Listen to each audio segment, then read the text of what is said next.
নমস্কার ভক্তরা, জয় শ্রীকৃষ্ণ। রাধে রাধে ভক্তরা।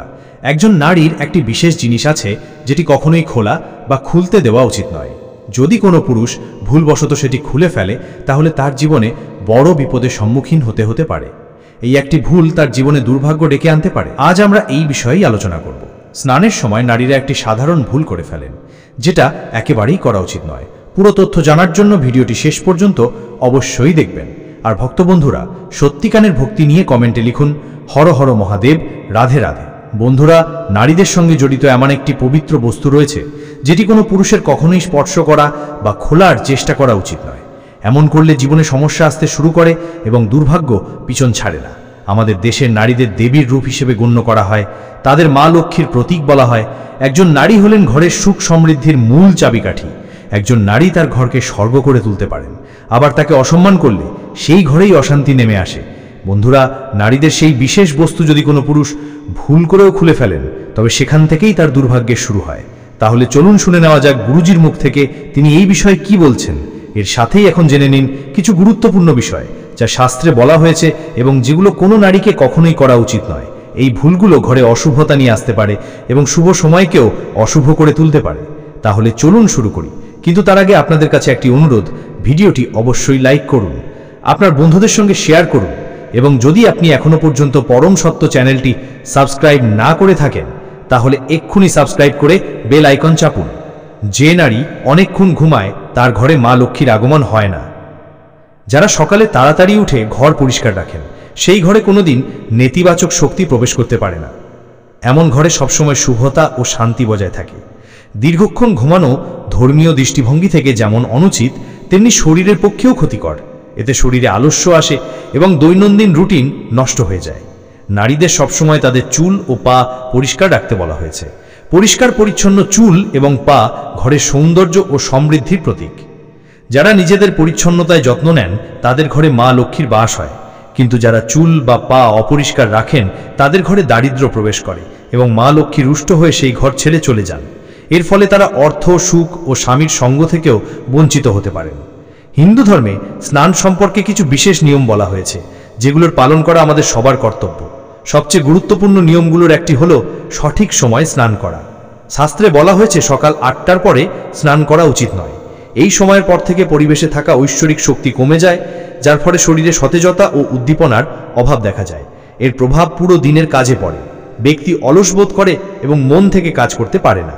তাই সকাল 8টার তোরে স্নান করা থেকে বিরত থাকা উচিত। বিশেষ করে যে নারীরা সকাল 8টার পরে স্নান করেন তাদের জীবনে নেতিবাচক শক্তির প্রভাব থাকে এবং ঘরে সুখ শান্তি আসে না। যদি কোনো কারণে সকাল 8টা আগে স্নান না করা যায়, তবে অবশ্যই দুপুর 12টার আগেই স্নান করে নিতে হবে। কারণ ভগবান শ্রীকৃষ্ণের মতে দুপুর 12টার পরে স্নান করা অনুচিত। এই স্নানকে দানব স্নান বলা হয় এবং এতে কোনো পুণ্যের লাভ হয় না, বরং এটি পাপের কারণ হয়ে দাঁড়ায়। নারীদের স্নানের সময় তাদের জলে সামান্য নুন মিশিয়ে নেওয়া উচিত। এটি মা লক্ষ্মীর কৃপা পাওয়ার একটি বিশেষ উপায় এবং এর ফলে ঘরে সুখ সমৃদ্ধি বজায় থাকে। এছাড়াও এটি স্বাস্থ্যগত দিক থেকেও উপকারী বলে ধরা হয়। সকালে রান্না করার সময় একটি রুটি আলাদা করে গরুকে খাওয়ানো শুভ বলে বিবেচিত হয়। প্রতিদিন এমনটি করলে ঘরে কখনোই অন্ন বা অর্থের অভাব হয় না। এটি খুবই ছোট একটি কাজ হলেও এর প্রভাব অত্যন্ত গভীর। প্রতিদিন বাড়ির মন্দিরে পূজা করা উচিত এবং সেখানে ধূপ, দীপ বা আগরবাতি জ্বালানো অত্যন্ত শুভ বলে মনে করা হয়। এতে ঘরের পরিবেশ পবিত্র হয় এবং সমস্ত নেতিবাচক শক্তি দূর হয়ে যায়। শাস্ত্রে বলা হয়েছে সকালের সময় সবচেয়ে বেশি ঐশ্বরিক শক্তির প্রভাব থাকে। এই সময় ভগবান আমাদের ঘর থেকে প্রস্থান করেন। তাই যদি আপনি সকাল না করে দুপুরে বাড়ি পরিষ্কার করেন, তবে তাতে কোনো শুভ ফল হয় না। এতে ঘরে সুখ ও সমৃদ্ধি স্থায়ী হয় না। তাই সকালে ঝাড়ু পোছা করাই সবচেয়ে উত্তম, কারণ এতে মা লক্ষ্মীর স্থায়ী বাস হয় এবং ঘর খুশিতে ভরে ওঠে। দুপুরে পরিষ্কার পরিচ্ছন্নতা করলে ঘরে নেতিবাচক শক্তির প্রবেশ বেড়ে যায়। দুপুরবেলা নির্জন ভুতুড়ে বা শুনশান জায়গায় যাওয়া উচিত নয়। ভগবান শ্রীকৃষ্ণ স্পষ্টভাবে বলেছেন, যদি আপনি জীবনে উন্নতি ও সুখ চান তাহলে নারীর সম্মান অবশ্যই করতে হবে। যারা নারীদের সম্মান করেন তারাই সত্যিকারের সফলতা লাভ করেন, কিন্তু যে ব্যক্তি নারীদের অপমান করে সে যতই চেষ্টা করুক তার জীবনে সাফল্য আসে না। সুতরাং বন্ধুরা, যদি আপনারা জীবনে সুখ, শান্তি ও সাফল্য চান তাহলে নারীদের সম্মান করুন এবং কখনো তাদের অপমান করবেন না। ভক্ত বন্ধুরা, মরে গেলেও করবেন না এই একটি ভুল। বিবাহিত মহিলারা কিছু নির্দিষ্ট দিনে চুল ধোবেন না, না হলে এর জন্য আপনাকে পশ্চাত্তাপ করতে হতে পারে। এই ভিডিওতে আমরা জানব কোন দিনে বিবাহিত নারীরা চুল ধোয়া একেবারেই উচিত নয়। যদি চুল না ধুয়ে উপবাস করতে হয় বা কোনো পুজো বা শুভ কাজে অংশ নিতে হয়, তাহলে সে কিভাবে সম্ভব? নারীদের এমন কিছু ভুল আচরণ যা করলে ঘরে আসে সর্বনাশ ও দুর্ভাগ্য। পুরো তথ্য পেতে ভিডিওটি অবশ্যই শেষ পর্যন্ত দেখবেন। আর সত্যিকারের ভক্তি নিয়ে কমেন্ট বক্সে লিখুন জয় মা লক্ষ্মী, হর হর মহাদেব। ভক্তবন্ধুরা, আমাদের হিন্দু ধর্মের শাস্ত্রে বহু নিয়ম রীতি ও প্রথার গুরুত্ব দেওয়া হয়েছে। বিবাহ অন্ত্যেষ্টিক্রিয়া ছাড়াও আমাদের সনাতন হিন্দু সমাজে এমন অনেক প্রাচীন ঐতিহ্য আর আচার আজও জীবন্ত, যে নিয়মগুলোর অনুসরণ প্রতিটি ভারতীয় নারী ও পুরুষ করে আসছেন প্রাচীনকাল থেকে। সেগুলোর মধ্যে অন্যতম হল বিবাহিত নারীদের জন্য বিশেষ কিছু দিনে চুল ধোয়া নিষিদ্ধ। শাস্ত্রে অনুযায়ী বিবাহিত নারীদের প্রতিদিনকার কাজ শুরুর আগে শুভ ও অশুভ সময়ের বিশেষ খেয়াল রাখা উচিত। শুধু তাই নয়, ধর্মশাস্ত্রে বলা হয়েছে কোন কোন দিনে নারীদের চুল ধোয়া উচিত নয়, কারণ এতে স্বামী, সন্তান ও পরিবারের উপর কষ্ট ও বাধা নেমে আসতে পারে। সপ্তাহের কিছু নির্দিষ্ট দিনে যদি বিবাহিত মহিলারা চুল ধরে ফেলেন, তাহলে স্বামীর জীবনে বিপদ আসতে পারে, এমনকি সন্তানের উপরও দুঃখ ও রোগ শোকের ছায়া পড়তে পারে। তাই ভক্তবন্ধুরা, এখন চলুন শুনে নেওয়া যাক গুরুজির বক্তব্য এই বিষয়টি নিয়ে, তিনি কি বলছেন।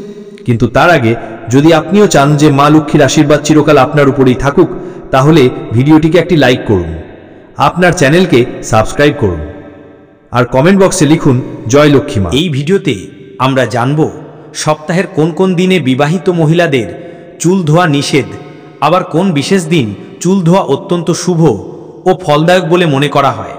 তো বন্ধুরা, চলুন জেনে নেওয়া যাক কোন দিন চুল ধোবেন না এবং কোন দিন অবশ্যই চুল ধুয়ে নিজের সৌভাগ্য ও পরিবারের সমৃদ্ধি আনবেন। এবার চলুন মূল বিষয়ে আসা যাক। বুধবারের দিনে অবিবাহিতা কুমারী মেয়েদের কখনোই চুল ধোয়া উচিত নয়। শাস্ত্রে বলা হয়েছে, যদি কোনো কুমারী মেয়ে বুধবার চুল ধোয়, তবে তার ভাইয়ের জীবনে বড় বিপদ আসতে পারে, যার আপনি কল্পনাও করতে পারবেন না। তাই যতটা সম্ভব কুমারী মেয়েদের বুধবার চুল না ধোয়াই শ্রেয়। বৃহস্পতিবার যদি কোনো বিবাহিতা নারী বৃহস্পতিবার চুল ধুয়ে ফেলেন, তবে এতে স্বামীর আয়ু হ্রাস পেতে পারে। শুধু তাই নয়, বৃহস্পতিবার চুল ধোয়া, নখ কাটা, চুল কাটা, কাপড় ধোয়া এবং ঘর মোছা সবকিছু নিষিদ্ধ বলা হয়েছে। এই নিয়মগুলো ভঙ্গ করলে পরিবারের ওপর বড় ধরনের বাধা ও বিপদ নেমে আসতে পারে। সোমবার যদি কোনো বিবাহিতা নারী সোমবার চুল ধুয়ে ফেলেন, তবে এটি তার সন্তানের ওপর বড় বিপদের সম্ভাবনা তৈরি করে। এই দিনে চুল ধোয়ার ফলে সন্তানের ওপর অশুভ ছায়া পড়তে পারে বলে শাস্ত্রে উল্লেখিত। পরিবারে অর্থনৈতিক সমস্যা এড়াতে হলে বিবাহিতা নারীদের সোমবার চুল ধোয়া থেকে বিরত থাকা অত্যন্ত জরুরি। এই নিয়মগুলি পালন করলে পরিবার বিপদ ও সংকট থেকে রক্ষা পায়। তাহলে এখন প্রশ্ন আসে, চুল ধোয়ার সঠিক দিন কোনটি? শুক্রবার। ভক্তবন্ধুরা, শুক্রবার বিবাহিতা নারীদের অবশ্যই চুল ধোয়া উচিত। এই দিন চুল ধোয়ার ফলে ঘরে বরকত ও সমৃদ্ধি আসে, পরিবারের মধ্যে সুখ ও শান্তি বৃদ্ধি পায়, স্বামীর আর্থিক উন্নতির সম্ভাবনা বেড়ে যায়। তবে যদি কোনো কারণে আপনি চুল ধুতে না পারেন, কিন্তু আপনাকে কোনো শুভ কাজ, পূজা বা উপবাসে অংশ নিতে হয়, তাহলেও আপনি অংশ নিতে পারেন। তবে এজন্য আপনাকে মাঙে সিঁদুর পরতে হবে। শাস্ত্র অনুসারে বিবাহিতা নারীদের মাঙে সিঁথি হল গঙ্গা স্নান, অর্থাৎ এটি অত্যন্ত পবিত্র স্থান। যখন নারী তার মাঙে সিঁদুর দেন, তখন তিনি মা পার্বতীর সম্মান করেন এবং এর ফলে মা পার্বতীর আশীর্বাদ তার উপর বর্ষিত হয়। তবে ভক্তবন্ধুরা, সিঁদুর দেওয়ার সময় কিছু বিশেষ নিয়ম ও সতর্কতা মেনে চলা অত্যন্ত জরুরি। অনেক সময় নারীরা সিঁদুর পরাতে এমন কিছু ভুল করে ফেলেন, যার কারণে সিঁদুরের পূর্ণ ফল মেলে না, স্বামীর জীবনে কষ্ট ও বাধা আসে, এমনকি সংসারে কলহ ও ধ্বংসের আশঙ্কাও তৈরি হয়। এখন চলুন জেনে নিই সিঁদুর ব্যবহারের সময় কি ভুল করা উচিত নয়। এবার চলুন জেনে নিই সিঁদুর সংক্রান্ত কিছু অত্যন্ত গুরুত্বপূর্ণ নিয়ম, যেগুলোর সরাসরি প্রভাব পড়ে স্বামীর সম্মান, সংসারের শান্তি ও সমৃদ্ধির ওপর। নম্বর 1, অনেক বিবাহিতা নারী সিঁদুর পরতে লজ্জা পান এবং নিজেদের সিঁদুরকে চুল দিয়ে ঢেকে রাখেন।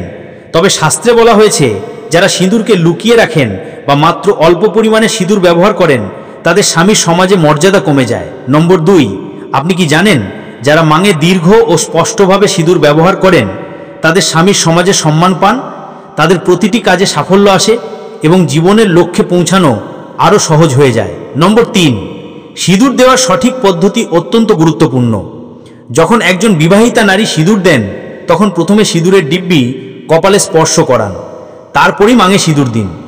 এটি মা পার্বতীর আশীর্বাদ পাওয়ার একটি পবিত্র উপায় বলে ধরা হয়। এই নিয়ম পালনে সংসারে সুখ সমৃদ্ধি আসে, স্বামীর জীবনে সাফল্য আসে, ঘরে পবিত্রতা ও শুভতা বজায় থাকে। নম্বর 4, সিঁদুর সোজা নাক বরাবর সোজা রেখায় নাকের সিধে লাগানো উচিত। এভাবে সিঁদুর পরলে তার দাম্পত্য জীবনে স্থায়িত্ব, সম্মান এবং ভালোবাসা বজায় রাখে। কিছু নারীরা বাঁকা সিঁধি করে সিঁদুর পরেন, যা শাস্ত্রমতে একেবারেই সঠিক নয়। এর ফলে স্বামীকে নানা সমস্যার মুখোমুখি হতে হয় এবং তিনি জীবনের লক্ষ্য পূরণে ব্যর্থ হতে পারেন। আরেকটি বিষয় খুব গুরুত্বপূর্ণ, স্নান না করে কখনোই সিঁদুর ব্যবহার করবেন না। এছাড়া অন্য কোনো মহিলার হাত থেকে সিঁদুর লাগানো থেকেও বিরত থাকুন। যখনই আপনি সিঁদুর পরবেন, মা পার্বতীর নাম ও আশীর্বাদ স্মরণ করবেন, কারণ মা পার্বতীর কৃপায় একজন বিবাহিতা নারীকে অখণ্ড সৌভাগ্যমতী করে রাখে। নববিবাহিত নারীদের জন্য বিশেষ পরামর্শ, যে সিঁদুর বিয়ের সময় পেয়েছেন সেটি ভালোভাবে সংরক্ষণ করুন এবং কিছুদিন নিয়মিতভাবে সেটি ব্যবহার করুন। যখনই কোনো বিশেষ পূজা বা শুভ অনুষ্ঠান হয়, সেই বিবাহের সিঁদুর ব্যবহার করুন। তাই ভক্তবন্ধুরা, এই নিয়মগুলো অবশ্যই অনুসরণ করুন এবং আপনার পরিবারকে করুন সুখী ও সমৃদ্ধিশালী। এবার চলুন জেনে নিই সনাতন বাস্তুশাস্ত্র অনুযায়ী নারীরা কোন ভুলগুলো কখনোই করবেন না, এমনকি ভুল করেও না। নম্বর 1, ভোরের আগেই ঘর মোছা। যদি নারীরা নিজের হাতে ঝাড়ু পোছা করেন, তাহলে এই কাজ অবশ্যই সূর্যোদয়ের আগে শেষ করে ফেলতে হবে, কারণ সূর্য ওঠার পরে ঘর মোছা বা ঝাড়ু দিলে ঘরে দারিদ্র্য প্রবেশ করে। নম্বর 2, ঘর পরিষ্কার করার পরে অবহেলা নয়। যেমন ঘর পরিষ্কার করা গুরুত্বপূর্ণ, তেমনি সঠিক নিয়ম মানাও গুরুত্বপূর্ণ। যখনই ঘর পরিষ্কার করবেন, তারপর সাথে সাথে স্নান করুন। শাস্ত্রে বলা হয়েছে, পরিষ্কারের পর স্নান না করলে দারিদ্র্য বাড়ে। স্নানের পরে ভগবানের নাম স্মরণ করুন, প্রার্থনা করুন এবং প্রসাদ নিবেদন করুন। বিশেষ করে যদি আপনি মা লক্ষ্মীর জন্য প্রসাদ নিবেদন করেন, তাহলে প্রসাদ চড়ানোর আগে কিছু খাওয়া একেবারেই অনুচিত। যদি খাওয়া হয়ে যায়, মা লক্ষ্মী রুষ্ট হতে পারেন। নম্বর 3, সূর্যাস্তের পরে চুলে চিরুনি ব্যবহার নয়। সনাতন বাস্তুশাস্ত্র মতে সন্ধ্যার পর বা সূর্যাস্তের পরে চুলে চিরুনি ব্যবহার করা উচিত নয়। এই কাজ বাস্তুদোষ সৃষ্টি করে, যার ফলে ঘরে অশান্তি ও দারিদ্র্য দেখা দেয়। এতে মা লক্ষ্মী অত্যন্ত রুষ্ট হতে পারেন এবং ঘর থেকে শুভ শক্তির প্রস্থান ঘটে। এবার চলুন জেনে নিই সনাতন বাস্তুশাস্ত্র অনুযায়ী নারীদের আরও কিছু ভুল, যা ভুলেও করা উচিত নয়। নম্বর 4, স্নান ছাড়া রান্নাঘরে প্রবেশ নয়। রান্নাঘরকে বলা হয়েছে গৃহের পবিত্রতম স্থান। নারীদের স্নান না করে রান্নাঘরে প্রবেশ করা শাস্ত্রসম্মত নয়। এই রান্নাঘরেই আমরা পরিবারের অন্ন প্রস্তুত করি, যা সরাসরি পরিবারের স্বাস্থ্য, শান্তি ও সমৃদ্ধির সাথে যুক্ত। তাই স্নান করে রান্নাঘরে প্রবেশ করা শারীরিকভাবে পরিষ্কার রাখে এবং ধর্মীয় দৃষ্টিকোণ থেকেও শুভ। নম্বর 5, ঝাড়ুকে লাথি মারা এক মারাত্মক ভুল। শাস্ত্রে মতে নারীদের কখনোই ঝাড়ুকে পায়ের দ্বারা স্পর্শ করা উচিত নয়। বিশেষ করে লাথি মারা বা পায়ে ঠেলা একেবারেই নিষিদ্ধ, কারণ ঝাড়ুকে মা লক্ষ্মীর প্রতীক হিসাবে ধরা হয়। যে ঘরে নারী ঝাড়ুকে লাথি মারে, সেই ঘরে মা লক্ষ্মীর কৃপা থাকে না এবং সেখানে দারিদ্র্য ও অর্থকষ্ট চিরস্থায়ী হয়ে যায়। নম্বর 6, ঘরের নারী যদি সব সময় রেগে থাকে, লক্ষ্মী কৃপা সরে যায়। ঘরের নারীকে বলা হয় গৃহের সৌভাগ্যের মূল স্তম্ভ। যদি কোনো ঘরে নারী সর্বদা রেগে থাকেন, অসন্তুষ্ট থাকেন, তবে সেই ঘরে মা লক্ষ্মীর কৃপা থাকেন না। ধীরে ধীরে সেই ঘরে অশান্তি, দারিদ্র্য এবং বিভিন্ন সমস্যার প্রবাহ শুরু হয়। শাস্ত্রের মতে বলা হয়, একজন নারীর খুশি থাকা মানেই পুরো পরিবারের শান্তি ও সমৃদ্ধি। তার মুখের হাসি থেকেই ঘরে ইতিবাচক শক্তির প্রবাহ শুরু হয় এবং মা লক্ষ্মী সেই ঘরেই স্থায়ীভাবে বসবাস করেন। তবে যদি নারীরা সবসময় দুঃখী বা রাগান্বিত থাকেন, তাহলে সেটির প্রভাব পড়ে ঘরের সমস্ত পরিবেশে। ধীরে ধীরে সেখানে অশান্তি ও দারিদ্র্য নেমে আসে। তাই নারীদের উচিত নিজে খুশি থাকা এবং ঘরে শান্তির পরিবেশ বজায় রাখা। পাশাপাশি পরিবারের প্রতিটি সদস্যের উচিত নারীকে সম্মান ও খুশি রাখার চেষ্টা করা। তাহলে পুরো পরিবার মা লক্ষ্মীর আশীর্বাদে ধন্য হয়।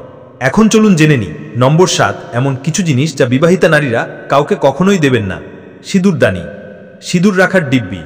বিবাহিতা নারীরা নিজের সিঁদুর রাখার পাত্র, সিঁদুরদানি কখনোই কাউকে দান করবেন না। এই পাত্রটি অখণ্ড সৌভাগ্যের প্রতীক, তাই এটি অন্য কারো হাতে দিলে সৌভাগ্য হ্রাস পেতে পারে। সিঁদুর পরার নিয়ম, সবসময় একান্তে বা মাথায় আঁচল দিয়ে সিঁদুর পরা উচিত। প্রকাশ্যে সিঁদুর পরলে নজর লাগার আশঙ্কা থাকে, যার ফলে সম্পর্কে দূরত্ব বা কলহ তৈরি হতে পারে। নিজের পরা চুড়ি, পায়েল বা নুপুর বিছিয়া কাউকে না দেওয়া। বিবাহিতা নারীরা তাদের হাতে পরা চুড়ি, পায়ের পায়েল বা নুপুর বিছিয়া কাউকে দিতে পারবেন না। বিশেষ করে বিছিয়া কখনো ভুল করেও কাউকে দিবেন না। কপালের টিপ, বিন্দি, নিজের ব্যবহার করা বিন্দি বা টিপ অন্য কাউকে দেওয়া অসুখ বলে ধরা হয়। এই কাজ দাম্পত্য জীবনের স্থায়িত্বে বাধা সৃষ্টি করতে পারে। যদি আপনি নিজের ব্যবহৃত পায়েলের নুপুর, বিছিয়া, পায়েল বা টিপ বিন্দি কাউকে দেন বা কারো সঙ্গে শেয়ার করেন, তাহলে আপনার স্বামীর উপর কষ্ট নেমে আসতে পারে। দাম্পত্য জীবনে বাধা ও অশান্তি দেখা দিতে পারে। নম্বর 8, রান্নাঘরের পবিত্রতা ও মা লক্ষ্মীর কৃপা। রান্নাঘর শুধু একটি স্থান নয়, এটি গৃহলক্ষ্মীর আবাসভূমি, যেখানে প্রতিদিন পরিবারের অন্ন প্রস্তুত হয়। শাস্ত্রমতে ঘরের পবিত্রতা ও পরিষ্কার পরিচ্ছন্নতার সাথে মা লক্ষ্মীর কৃপা গভীরভাবে জড়িত। অনেক সময় দেখা যায় নারীরা রাতে ভাজা তাওয়া, কড়াই বা ব্যবহার করা পত্র রেখে ঘুমাতে যান। এটা একেবারেই অনুচিত, কারণ ব্যবহার করা অপরিষ্কার বাসনপত্র নেগেটিভ শক্তি আকর্ষণ করে। এতে মা লক্ষ্মী ঘরে প্রবেশ করেন না, বরং ঘরে দুঃখ, কষ্ট ও দারিদ্র্যের প্রবেশ ঘটে। সঠিক করণীয় কি? রাতে ঘুমানোর আগে রান্নাঘর পরিষ্কার করুন, সব বাসনপত্র ধুয়ে রাখুন। আপনি চাইলে এগুলি আপনার আস্থা ও বিশ্বাস অনুসারে গ্রহণ করুন ও প্রয়োগ করুন। আমাদের ভিডিওর মূল উদ্দেশ্য শুধুমাত্র আপনাকে উপযুক্ত পরামর্শ প্রদান করা। এই প্রেক্ষাপটে আমরা কোনো প্রকার দাবি বা নিশ্চয়তা প্রদান করি না। এই তথ্যগুলি শাস্ত্র, বিশ্বাস ও সাধারণ অভিজ্ঞতার ভিত্তিতে উপস্থাপন করা হয়েছে। বন্ধুরা, আজকের এই ভিডিওটি আপনাদের কেমন লাগলো অবশ্যই কমেন্ট করে আমাদের জানান, এবং এমন আরও জ্ঞানমূলক ভিডিও পেতে পরম সত্য চ্যানেলটি সাবস্ক্রাইব করতে ভুলবেন না। কমেন্টে লিখুন জয় মা লক্ষ্মী বা হর হর মহাদেব।